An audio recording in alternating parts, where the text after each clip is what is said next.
Lorsque ce petit bolide atteindra 88 miles à l'heure, attends-toi à voir quelque chose qui décoiffe.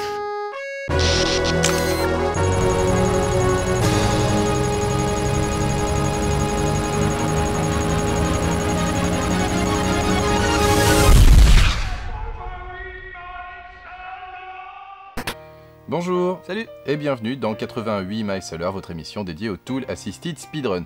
Alors on va d'abord commencer par une petite quoi, j'ai pas trop suivi parce que moi en fait, alors il y a du speed game, il y a 80 miles à l'heure. Ça se densifie cette année comme on vous avait dit lors du programme, donc speed game, donc chronique sur jeuxvideo.com, on fait du Tool Assisted Speedrun et du speedrun, des jeux courts, et du coup vu qu'on voulait pas arrêter 88 miles à l'heure, contrairement à certaines rumeurs. Arrête avec les rumeurs, sérieusement, c'est pas crédible. On va faire des jeux très longs, parce que sur notamment des jeux qui nous ont été demandés, et on les traitera en plusieurs fois, et ce sera toutes les 2 semaines, donc déjà ce sera plus souvent qu'avant, donc plus vous serez très content. Ouais, plus souvent c'est sûr, et surtout qu'on va commencer par une run une fois de plus incroyable, celle de Zelda Majora's Mask. Elle est assez récente, alors il y a eu pas mal de gens à nous la demander, mais on savait qu'il y allait avoir une amélioration très prochainement. Elle est très spectaculaire. Très spectaculaire. Si vous avez aimé Ocarina of Time, il ne faudra vraiment pas rater Majora's Mask.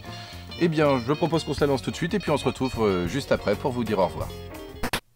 C'est une run de Majora's Mask de août 2011. Le jeu est terminé en 1h29 par Mr. Grunts. Et oui, enfin, je sais que vous l'attendiez tous celui-ci après notre majestueuse présentation excusez-moi, ça va être difficile, d'Ocarina of Time. Eh bien enfin, le voilà, Majora's Mask, et vous l'aviez demandé beaucoup, parce qu'il y avait déjà une run qui existait, mais on savait un petit peu qu'il y avait une amélioration qui était en cours, et donc on attendait, elle est enfin là, et on va pouvoir vous la commenter. Vous allez voir, c'est extrêmement impressionnant une fois de plus. D'autant plus si vous avez joué au jeu comme d'habitude. Et moi je me suis empressé, je n'avais pas joué au jeu, du coup j'y ai joué. Tu l'as fait récemment, ouais. Et en plus c'est un bon jeu, c'est un excellent jeu de la 64. Il est assez long mine de rien, on m'a menti, on m'a dit ouais il va se terminer rapidement. Il est plus long qu'Ocarina of Time je pense, honnêtement. C'est vrai que quoi qu'avec les quêtes annexes c'était long aussi dans l'autre, mais il est très long avec les quêtes annexes, il y a beaucoup de quêtes annexes. Alors je m'excuse tout de suite, on est un petit peu tous en phase de récupération, je sais pas, alors Cœur de Vandal commence à tomber malade, moi je récupère. Donc, je me demande qui m'a donné ce... On se demande vraiment, bah oui. Donc si jamais je tousse ou des choses comme ça, je m'en excuse d'avance. Alors on va peut-être commenter... Alors ce qui est bien, c'est que dans cette première partie d'Ocarina... ça va être dur, de Majora's Mask... Deux croix. Voilà, j'ai perdu. Eh bien, il y a beaucoup de cinématiques dans cette première partie, donc la run sera coupée en 4 parties. Et donc là on va pouvoir justement vous faire un petit peu de background de l'histoire, un petit peu vous raconter les aventures véritables. On n'a pas tellement de choses à commenter d'un point de vue technique. Enfin, il y en aura quand même des choses impressionnantes, ne vous inquiétez pas. On ne peut pas passer ces cinématiques là. Dans le jeu il y en a qui sont passables, mais celles-ci on est obligé de les regarder. Eh bien Link ne se réveille pas. Il est debout. Pour une fois, il est déjà au boulot, je dirais. C'est censé être la suite... Suite un peu parallèle. Suite avec des guillemets, parce que il est présenté plus ou moins comme la suite, mais on n'est pas à Hyrule, on est à Termina. Non, Termina, voilà, un monde un petit peu alternatif. Mais l'histoire du jeu est intéressante dans sa construction, c'est-à-dire que chez Nintendo, ils ont un peu lancé le défi à l'équipe qui avait fait en partie Ocarina of Time, Aonuma, j'aurais du mal toujours à prononcer son nom. Uenua, qui avait fait les donjons de Ocarina of Time, et donc le responsable, il y a Shigeru Miyamoto a un petit peu chapeauté ça de loin, mais c'est surtout donc ce Aonuma qui a fait le jeu. Et en seulement un an, ils ont fait Majora's Mask, alors qu'il faut savoir que Ocarina of Time avait demandé près de 4 ans de développement. Donc en reprenant le même moteur graphique, en reprenant, légèrement amélioré par le RAM Pack, une petite extension de mémoire qui était, on va dire, donnée avec le jeu, quasiment, il est sorti quasiment pour ça. Et grâce à cette mémoire, eh bien, on a des meilleurs graphismes, c'est très léger. Mais sinon, c'est à peu près le même jeu, d'un point de vue au niveau du gameplay, c'est la même chose. Plus riche, je dirais quand même. Un petit peu plus riche, il y a des petites corrections aussi qui ont été faites. Et puis surtout, eh bien, il y a cette histoire qui est complètement différente de ce que l'on avait pu appréhender. Je veux dire, c'était assez classique Ocarina of Time, c'est-à-dire, tiens, prends ton épée, va sauver princesse, ganon méchant, Triforce, c'est réglé quoi. Là, c'est une histoire quand même vraiment différente. Un petit peu plus noire. Beaucoup plus noire, c'est peut-être un des Zelda même les plus noirs, je pense, de la série. Mais en même temps, un des plus originales. Alors, moi, ce qui me fait marrer quand on passe d'un jeu à un autre, c'est que c'est censé être la suite d'Ocarina of Time. Et alors qu'on est censé, on termine le jeu, on a quand même un héros avec pas mal de capacités. On croise le premier gamin, le premier school kid du coin, et on se fait avoir bêtement. C'est plutôt drôle en fait. Oui, c'est vrai que c'est un héros un petit peu... C'est vrai qu'il est un peu faible au début. On se fait voler Epona et l'Ocarina du Temps, un peu les deux choses qui font que tu es Link. Et comme avant on avait perdu tous nos équipements, c'est-à-dire qu'on a une épée Kokiri de base et un bouclier de base, on est bien embêté. Alors déjà, manipulation de la chance, il y en aura à chaque fois qu'il va déraciner une petite plante. Autant les coffres, les contenus sont fixes. 260 000 re-records, j'ai vu. Oui, c'est ça qu'il faut, hein, Wow, c'est le minimum. Pour tout ce qui est plantes, voilà, on va se débrouiller pour avoir à chaque fois des roupies dans la version américaine, et c'est des rubis en France. Moi je joue toujours en américain. Donc, tu préfères dire rubis ou roupie? Moi je dis des roupies, mais peu importe. Les rubis, ça me fait marrer. Parce que rubis c'est censé être rouge et là ils sont verts, les trucs de base, c'est des émeraudes techniquement. Mais bon, peu importe. On peut appeler ça des émeraudes, on s'en fout, mais ça va pas être pratique. Et donc il va toujours forcément avoir il va se débrouiller pour avoir le maximum d'argent, quoi. Oui, parce que l'argent c'est le nerf de la guerre, hein, une fois de plus, et même dans Zelda. Surtout dans celui-ci. Oui. On a énormément que ce soit des émeraudes, des rubis. Il y a même une banque et on doit acheter des choses très très chères. Contrairement au Ocarina of Time où c'était assez anecdotique, on nous donnait, on avait pas mal d'argent. L'argent n'était pas un problème en tout cas. Ah non, surtout pas. Alors que là, constamment, on est en train de déposer, retirer, chercher à en avoir. Alors, il n'y a pas non plus de séquences de farm, faut pas délirer. C'est quand même pas un jeu économique. Mais il n'y a pas de farm, non, faut pas non, parce que en fait l'argent. C'est pas la politique Nintendo. Hein. Non. Non, c'est un des jeux qui parle le plus, je pense, c'est des plus joliment de l'amitié. Dans les jeux Nintendo, c'est vraiment un jeu qui est basé là-dessus. Bon, Zelda était déjà un jeu basé sur l'échange, sur le partage, sur l'entraidage, je sais pas si je peux dire ça. L'entraide, ouais, mais j'aime bien le mettre des H à la fin. Et celui-ci vraiment particulièrement, avec cette histoire très particulière de ce héros en fin de compte qui est manipulé par le masque. Skull Kid à l'origine, là on le voit, c'est pas un mec méchant, c'est un mec seul. C'est un mec qui a pas d'amis, il a juste deux petites fées, d'ailleurs deux fées un peu particulières qui sont ses seuls amis. Et un petit peu comme dans Le Masque, d'ailleurs le film avec Jim Carrey, quand on le met, normalement c'est un peu la vraie personnalité qui s'exprime, mais pas le masque de Majora. C'est-à-dire quand on le met, on devient quasiment automatiquement méchant, quoi. C'est le masque qui fait tout, alors que... Là on est il n'y a pas de Triforce non plus. Une marionnette. On n'est qu'un corps. Ah oui, c'est vrai que c'est deux sœurs. J'ai oublié leur nom. Je crois que c'est Tael et Talt, mais j'ai pareil. Ils ont des noms un peu bizarres. Leur nom est pas souvent rappelé, donc on les oublie. Ils sont beaucoup plus anecdotiques que dans Ocarina of Time. Tout le monde se rappelle. Hey, wait. Voilà, il y a pas ça, ils ont enlevé. Ouais, c'est vrai qu'elle est un petit peu moins Navi. C'est pas Navi, mais elle est moins ennuyante, on va dire, que Navi. Et puis elle est un peu rigolote parce qu'au début, c'est pas votre amie, quoi. Elle est là, elle est un peu. C'est quand même une grosse arriviste. Hein. D'un coup, elle change très très vite de camp en fait. Si tu le fais. On pourrait s'aider quand même, regarde, on est. Tu voudrais faire l'analyse des personnages féminins dans Zelda. C'est une arriviste, mais très vite, c'est gommé après. J'ai l'impression que c'est une méthode de déplacement extrêmement efficace, ce saut latéral. De toute façon, c'est la base, on ne marche pas et on ne court pas dans Zelda, c'est beaucoup trop lent. Donc il faut toujours faire des flips arrière, des flips avant ou des sauts latéraux. Donc forcément, on ne voit pas. Il faut connaître par cœur son parcours puisque la caméra, donc c'est souvent là, avec Z qu'on va pouvoir orienter la caméra.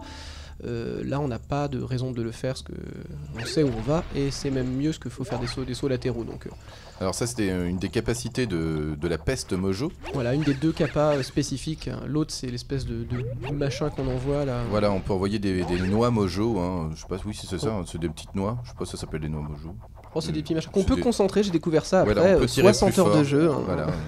Cœur de Vanda, en essayant sur la vraie machine, a découvert que. J'ai terminé le jeu sans au passage. Donc, oui, mais c'est pas indispensable. Ah, ça, c'était déjà des petites séquences. Vous voyez, là, il y a un petit côté effet qui fait peur. Et donc, justement, c'est le RAM pack qui permet ce genre d'effet, là, ce qu'on appelle le motion blur, hein, le flou de vitesse un petit peu. Ils ont vraiment bien exploité, et c'est vrai pour un jeu développé en un an. Alors par contre, on retrouve Koji Kondo à la musique. Les musiques sont bien, il y a même parmi les meilleurs thèmes, je pense, de Zelda à l'intérieur. À part... La plupart sont quand même la reprise du thème de Zelda. Des réarrangements, enfin des nouvelles versions d'anciens thèmes d'Ocarina of Time ou du main thème de Zelda 2. Zelda 2 ? Oui. Qui est repris dans le 3 en fait, enfin le plus connu, sauf que la première fois qu'il apparaît le thème c'est dans Zelda, Zelda 2. Et là on retrouve un personnage aussi assez important, hein, qui est le maître des masques un petit peu, je sais pas exactement quel est son nom. Ça. On le voit assez peu finalement dans le jeu, il est assez déterminant au niveau du scénario. Sans lui on ne commencerait pas le jeu. Il ne nous libérerait pas de notre malédiction. Il y a des masques qui sont assez effrayants quand même, celui-ci là. Ouais. Et il a une façon de se déplacer aussi avec ses coupures nettes c'est très bien, une fois de plus, raconté, hein, la façon dont est filmé le jeu, je dirais, quand on est en face de cinématique, et c'est vraiment, une fois de plus, très très travaillé. D'ailleurs, Uenuma est plutôt de base artistique. Lui, il a fait des études artistiques, contrairement à Miyamoto qui a fait des études de design. Et on sent peut-être une volonté plus artistique dans Zelda que d'habitude. Là, on arrive à Bourg-Clocher. Le centre du monde, hein. Le centre de Termina, tout se passe ici, et à chaque fois on reviendra ici. On revient très très souvent, contrairement peut-être justement au Ocarina of Time, ouais. il y avait vraiment plusieurs villages. Là, la structure, c'est il y a un centre et il y a des choses périphériques. On a toujours pas expliqué le système du jeu. En fin de compte, la base du gameplay, quand même, qui est assez différent d'Ocarina, c'est les 3 jours. Les 3 jours qui correspondent donc à 54 minutes réelles, et qui vont se répéter infiniment en fin de compte, parce que il y avait un peu la publicité qui vous racontait oui, vous allez avoir 72 heures pour terminer le jeu. Alors la question, est-ce que c'était 72 heures effectives, et si jamais vous l'avez pas réussi, la cartouche s'efface ou je ne sais pas, vous avez juste pas sauvé le monde, ou alors eh bien non, c'est pas exactement ça, hein, c'est que vous avez bien uniquement 3 jours pour finir un passage en fait du jeu, parce qu'il y a un système de sauvegarde en fait. Imaginez que vous allez finir un donjon, vous allez récupérer donc le médaillon de ce donjon par exemple, et bien ça ce sera sauvegardé, mais quand vous revenez dans les 3 jours, il y a 3 univers assez différents d'ailleurs. Parmi ces 3 jours, il va toujours pleuvoir le deuxième jour, il va toujours y avoir on apprend aussi, hein, bien évidemment, les gens sortent à la même heure, c'est un peu comment dire... Donc là il fait passer le temps, c'est la manière la plus rapide de faire passer le temps. C'est d'aller voir... C'est d'écouter parce qu'il y a toujours... Par la suite, on aura bien évidemment des morceaux d'Ocarina qui vont nous permettre d'accélérer ou de ralentir le temps. Mais pour et la raison, c'est que la dernière portion du jeu, la tour, on ne peut y accéder qu'à minuit du dernier soir. Voilà, il est obligé d'attendre en fait là. Du coup, il fait passer le temps parce que lui, il est très pressé, on rappelle, hein, c'est un tool assisted speedrun. Et oui. On ne peut pas attendre. On ne peut pas attendre. Et en plus, il fait des choses qui sont complètement en dehors de ce qu'il devrait faire. Parce que là, allez voir ça.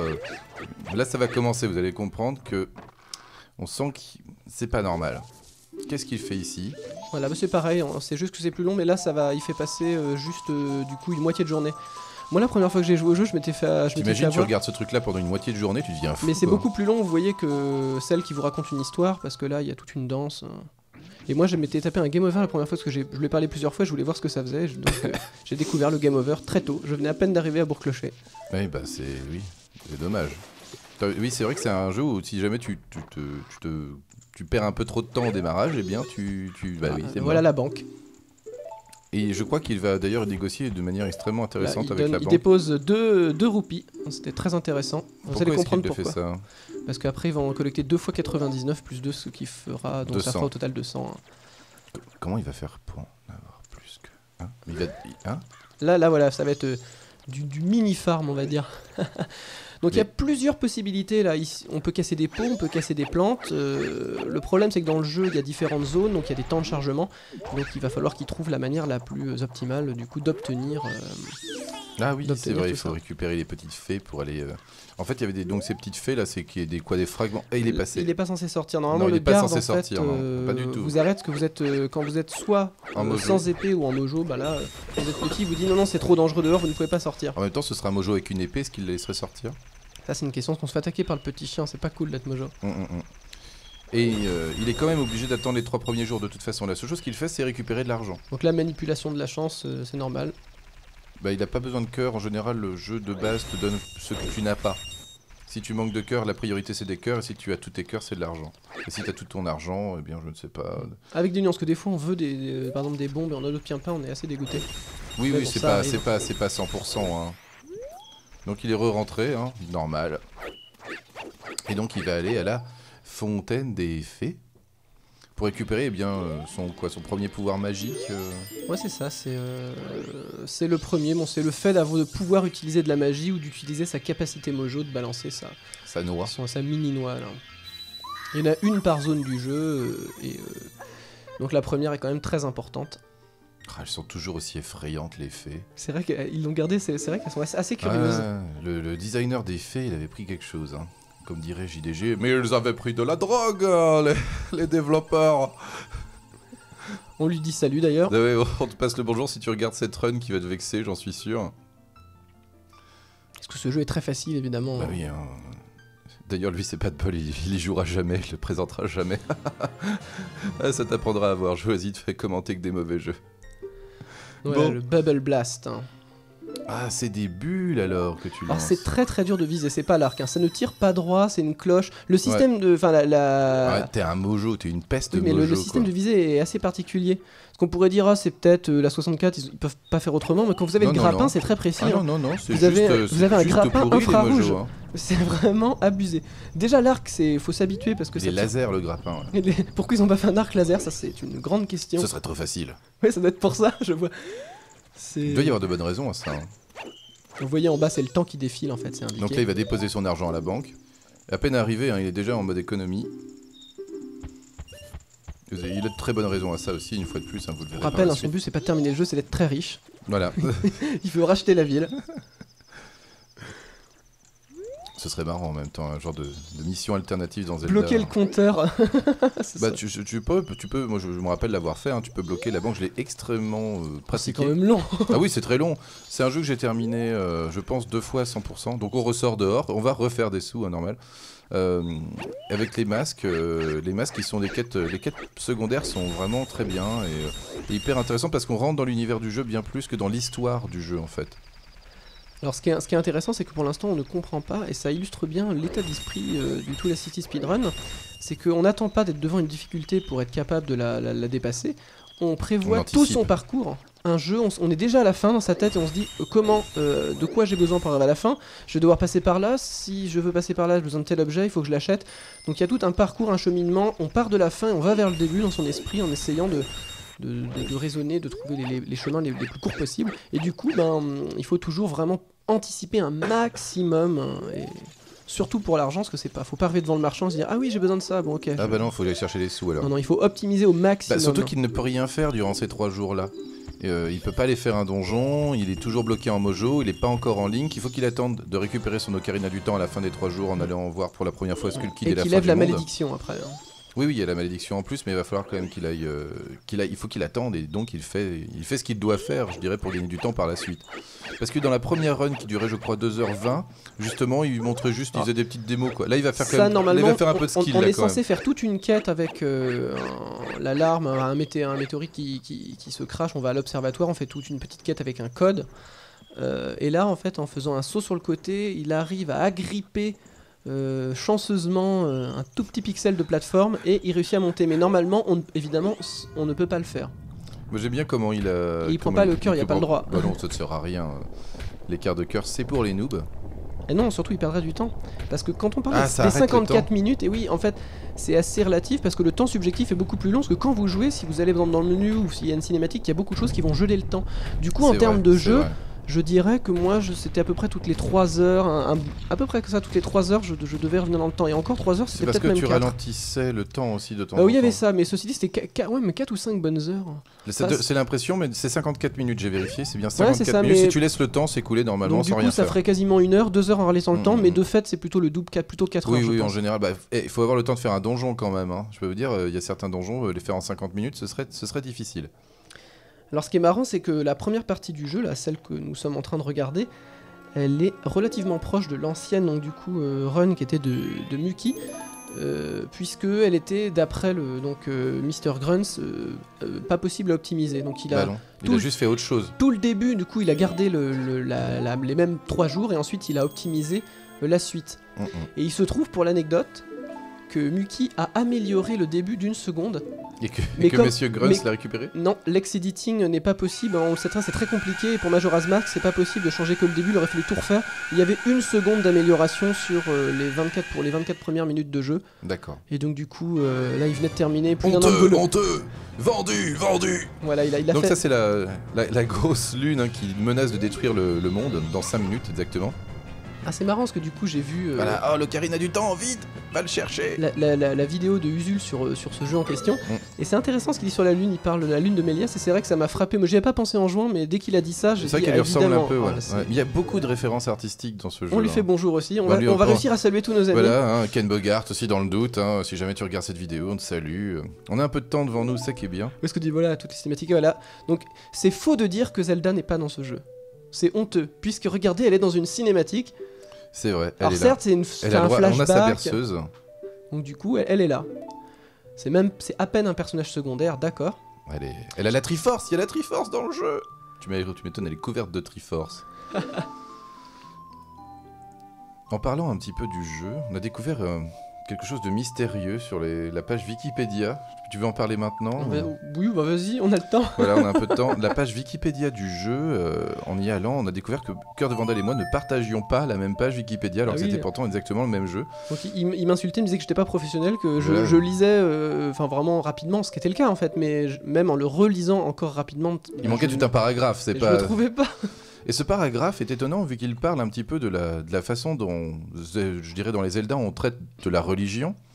Et le paragraphe était assez intéressant vu qu'il disait qu'en gros, le monde de Termina est un peu l'opposé du monde d'Hyrule. Hyrule, c'est un monde où les déesses sont venues et ont apporté la vie. Et tout le monde est croyant, tout le monde croit que les déesses sont réelles, la Triforce marche de toute façon, donc c'est normal qu'on y croit. Donc là, il va y avoir notre petit... Là, il va juste revenir en faisant la berceuse du temps. Le chant du temps. Le chant du temps, voilà, pour revenir au début des 3 jours. Et je continue.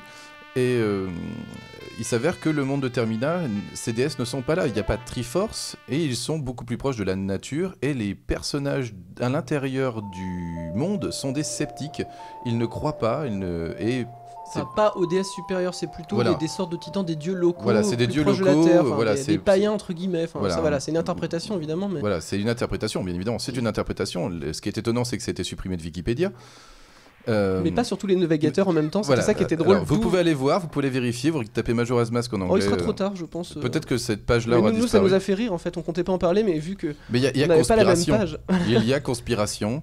On verra si le 21 décembre 2012, la page est encore d'actualité, je ne le sais pas encore. Mais c'est quand même étonnant. En tout cas, c'était quand même intéressant parce qu'ils ont vraiment fait une analyse assez pertinente de tout le monde de Termina. Avec la tour de pierre. La tour de pierre avec comme les quatre... la tour de Babel. En gros, l'idée que c'était une insulte aux dieux et que les dieux. Et que la vengeance de la déesse, c'était l'incarnation du masque qui fait des bruits féminins. Mais ceci dit, ça reste une interprétation. Bien évidemment. Évidemment, de là à le supprimer de Wikipédia alors que je trouve ça plutôt justifié, c'est pas ce qu'il y a de pire. Évidemment, c'était des guillemets, ce ne sont pas nos propos, ceci ne nous regarde pas, on le rappelle. Voilà. Et Rayas m'a fait la remarque que dans Battlestar Galactica, les Cylons en fait ont une MST. Voilà, c'est parmi les fans qui font des théories, des genres de théories du complot dans toutes les séries. Alors là on continue. Et enfin, donc là on va voir le petit vendeur de masques qui va donc lever la malédiction. Vous allez enfin être Link. Parce que c'est assez curieux en fait. Moi je sais que être en mojo, j'appréciais pas spécialement. Enfin, non, c'est pas la transformation la plus agréable. C'est pas celle que je préférais utiliser, ça c'est sûr. Quand on se retrouve en Goron, c'est quand même. Ce que j'adore, c'est que regardez ce clavier, ce triple clavier avec plus d'octaves que n'importe même un clavier Napoléon, n'importe quoi. Il y a je sais pas combien d'octaves, rien que sur ce qu'on voyait, il y a quasiment 10 octaves par clavier. Non, mais c'est que ça va de l'infrabasse à l'ultrason. On n'entend que la moitié des notes jouées par le clavier. Oh, même moins, je pense. Et puis de toute façon, il utilise que 10 touches, lui. Oui, même moins, nous. De toute façon, l'Ocarina... Ah oui, c'est vrai que les transformations font un peu peur aussi. Alors là, il est content. Voilà. Là, c'est les vilains mojos. Parce que les mojos, j'ai regardé ça, parce qu'au début, dans le jeu, il y en a beaucoup qui étaient appelés des pestes mojo, et en fait, il y en a plusieurs types. Et donc, du coup, j'ai eu mon explication.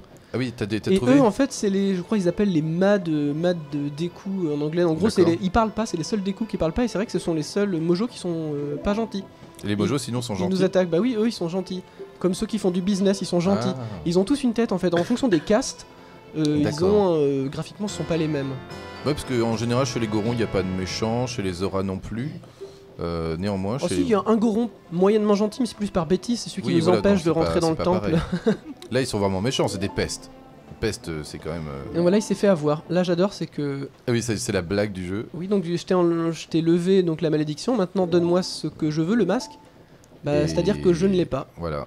Et donc, il va être très très en colère. Il a une tête effrayante. C'est ça qui est très bon, quoi. J'adore ce personnage, vraiment. Heureusement, c'est Happy End, à la fin, il le récupère son masque, évidemment. Bah oui, mais il va falloir attendre. Longtemps. Mais il ne le saura pas, vu que lui, bien évidemment, n'est pas concerné par les 3 jours. À chaque fois, on lui reboot la tête, je dirais. Et donc, ça, c'est vrai que c'est plutôt bien géré la temporalité, c'est-à-dire le fait de voir un petit peu comme un jour sans fin. C'était le refaire les mêmes actions, les gens. C'est vrai que c'était proche d'un jour sans fin. Ont oublié les choses. Avec aussi la gestion du temps qui est, comme on le voit dans le journal, c'est Bombers. c'est-à-dire que chaque personnage secondaire a un emploi du temps bien fixe et toutes ces quêtes justement ça va être à 18h je vais devoir aller à l'extérieur de Bourg-Clocher, à midi je vais devoir aller au lavoir et ça c'est la temporalité est très bien gérée. La musique change aussi. La Oui, musique évolue en fonction des jours, c'est quand même pas mal. À la fin, j'adore la fin complètement épique. À la fin du 3e jour, quand il y a les 6 dernières heures, la musique est vraiment. Et tout le climat est rouge. Ça, c'est. Et on voit la lune de partout. C'est vraiment très bien fait. C'est ça qui est bien aussi, c'est que la lune, elle est permanente et on la voit de n'importe quel endroit de Termina. On voit la lune arriver et vouloir détruire Bourg-Clocher. Voilà. C'est vraiment dommage. Alors, on en est où là ? On a encore, bah oui, là on va terminer ici. On se retrouve dans les studios et puis bien écoutez à la semaine prochaine pour la suite de la run de Majora's Mask sur Nintendo 64. Ça y est, on arrive à la fin du premier cycle de 3 jours. Là, c'est un petit peu comme l'enfance d'Ocarina of Time. C'est le début d'un long voyage. Alors, c'est peut-être pas le plus spectaculaire, ça le sera plus dans 2 semaines. Ça annonce la couleur quand même. Hein. Voilà, il y a beaucoup de cinématiques, voilà, mais le plot est là. On voit ce qui va se passer, on sent qu'il va se passer un truc assez impressionnant. Ne vous inquiétez pas, ça va être le cas. On en profite pour vous rappeler qu'on a ouvert une nouvelle page de fans Facebook qui s'appelle Nerd Entertainment System qui réunit un petit peu toutes nos activités. On en avait un peu marre, si vous voulez, d'avoir plein de pages séparées, surtout à cause de Nesblog. Ça faisait trop de boulot et puis vous, ça faisait des infos en double quoi. Voilà, ça fait des infos en double. Nous, c'est pas tellement plus trop de boulot, c'est juste que c'est pas pratique pour tout le monde de s'y retrouver. Clic. Voilà, là vous avez tout d'un coup, Speed Game, 80 miles à l'heure, 3615 Usu, le spoil, tout le monde est là. Faut en profiter, donc je crois que c'est facebook.com/nerdsystem, voilà, et vous pouvez nous trouver et vous abonner à cette page de fans, vous aurez toutes les informations nécessaires. Sur ce, on se quitte et puis on se retrouve dans 2 semaines pour la suite de Majora's Mask.